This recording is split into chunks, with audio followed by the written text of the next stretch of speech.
Bonjour! Aujourd'hui, nous allons parler des droits des enfants. C'est quoi ça? Eh bien, c'est ce que je vais vous expliquer. Droit à l'éducation et aux activités récréatives. Tout d'abord, vous avez le droit d'aller à l'école gratuitement, c'est-à-dire sans payer. Vous avez aussi le droit d'avoir des loisirs. Comme le cheval? Exactement. L'école a été rendue obligatoire et gratuite par Jules Ferry en 1882. Vous êtes encore jeune et vous devez pouvoir profiter de votre enfance avant d'entrer dans le monde du travail. Laure, tu sais quoi? Eh ben la semaine dernière, mon petit cousin, il s'est cassé la jambe en tombant en rugby. Oh le pauvre! Droit au secours prioritaire. Savez-vous que vous avez le droit d'être secouru en priorité? C'est pour ça que dans les films, ils disent les femmes et les enfants d'abord. Oui, c'est pour ça. Oui, les enfants, vous êtes prioritaires. Les adultes vous sauvent d'abord. Vous êtes l'avenir. On doit donc vous sauver.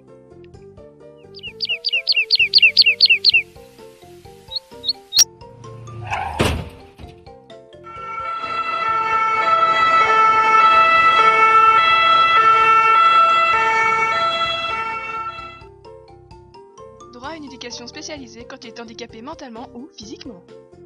Connaissez-vous quelqu'un qui est handicapé?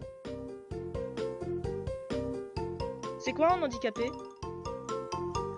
Il existe deux types d'handicapés. Les handicapés mentaux, qui rencontrent des problèmes de compréhension. Les handicapés physiques, qui rencontrent des problèmes de motricité. Par exemple, certains doivent se déplacer en fauteuil roulant. Il existe des maisons spécialisées avec des personnes comme eux et des personnes qui les aident à vivre avec leur handicap. Cool, il travaille pas alors? Sache que ce n'est pas drôle d'être handicapé. Ils ont besoin de personnes qui leur écrivent les choses que vous savez depuis longtemps. Ils ont besoin d'avoir quelqu'un avec eux. Et oui, ce n'est pas marrant d'être handicapé. C'est pour ça qu'il existe un droit qui leur garantit une éducation et des soins spéciaux, qu'ils soient handicapés mentalement ou physiquement. Droit à l'égalité sans distinction de race, de religion ou de nationalité. On m'a déjà dit que j'étais une nègre. C'est quoi? Ce n'est pas gentil. Il ne faut pas dire ce mot-là. Vous avez le droit à l'égalité sans distinction de race, de religion ou de nationalité. Ce qui veut dire qu'on ne doit pas faire de différence entre les gens de couleur, les gens qui ont une religion ou non, et les gens qui viennent de pays différents. Mais attention les enfants, on n'a pas le droit d'apporter un objet ou un texte religieux à l'école, pour ne pas forcer les autres à croire à la même chose que nous. On ne fait pas de différence entre Sarah et moi alors? C'est ça, tu as tout compris Thomas. Tu es égal à tout le monde dans la classe. Droit à une alimentation, à un logement et à des soins médicaux appropriés. Qu'est-ce que c'est le droit au logement? C'est-à-dire, vous avez le droit de vivre sous un toit, à l'abri et surtout dans de bonnes conditions. Donc dans un endroit propre où il y a de l'eau et de l'électricité. Oui mais maman, elle veut pas ranger ma chambre. C'est normal, c'est à toi de le faire, c'est ta chambre. C'est quoi l'alimentation? Non, c'est l'alimentation Thomas, c'est ce que vous mangez, la nourriture. Par exemple en Afrique, les enfants ne peuvent parfois pas manger et meurent de faim, malheureusement. Mais en France, on fait en sorte d'éviter cela. Effectivement, ce droit vous protège et vous assure que vous puissiez manger à votre faim. Oh les pauvres! On a qu'à leur envoyer des médicaments alors? Ce n'est pas aussi simple, et il y en a très peu là-bas. Mais sachez que c'est un droit et qu'il est très peu accessible. Nous connaissons aussi ce problème en France, même s'il est moins fréquent. Oh les pauvres, mais on peut rien faire. Plusieurs organisations sont mises en place pour aider ces pays. Par exemple, l'UNICEF ou l'OMS. Droit à un nom et à une nationalité. Parlons à présent d'un autre droit. Vous avez aussi le droit d'avoir un nom et une nationalité. Mais maîtresse, ce n'est pas normal d'avoir un nom et une nationalité? Eh bien justement, si tu peux avoir un nom et une nationalité, c'est grâce à la loi. C'est très important.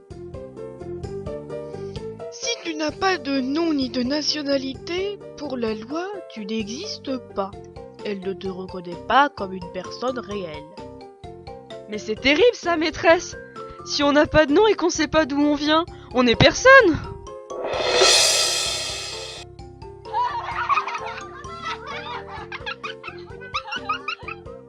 Silence les enfants! Thomas a posé une question très intéressante. Quelqu'un est-il capable d'y répondre?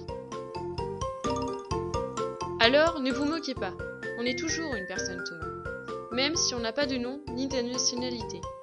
De toute façon, quand un bébé naît, il a tout de suite une nationalité et ses parents ont cherché longtemps à l'avance un nom à lui donner. Ce qui est possible, c'est de changer de nationalité. Et à certains moments seulement, de changer de nom. Droit à une protection contre toute forme de cruauté, de négligence ou d'exploitation. Le dernier droit dont je veux vous parler est le droit d'être protégé de toutes les personnes qui veulent vous blesser ou qui vous négligent et vous obligent à travailler. Comment ils peuvent nous faire du mal? Maîtresse, est-ce que c'est vrai qu'il y a des enfants qui vont à la guerre? Oui, dans certains pays, c'est ce qu'il se passe. Mais rassurez-vous, il y a des associations qui s'en occupent. Et c'est quoi la négligence? C'est quand par exemple, des parents ne s'occupent pas correctement de leurs enfants.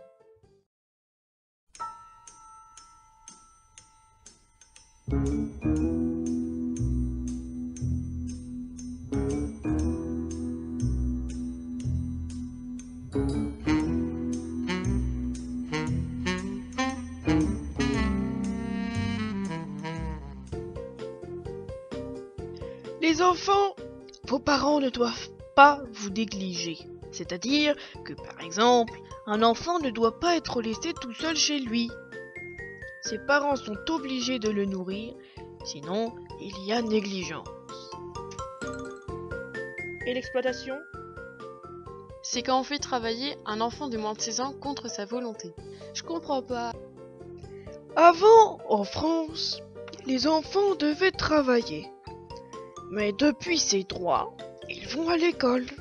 Ce qui fait qu'il n'y a plus d'enfants qui travaillent en France, ce qui n'est pas le cas dans tous les pays. Les droits des enfants sont très importants. Il en existe beaucoup, même si je vous ai parlé des principaux. Retenez bien que nous sommes dans un pays où la loi nous protège et nous pouvons en être fiers. Voilà, c'est fini. À demain! Ouais!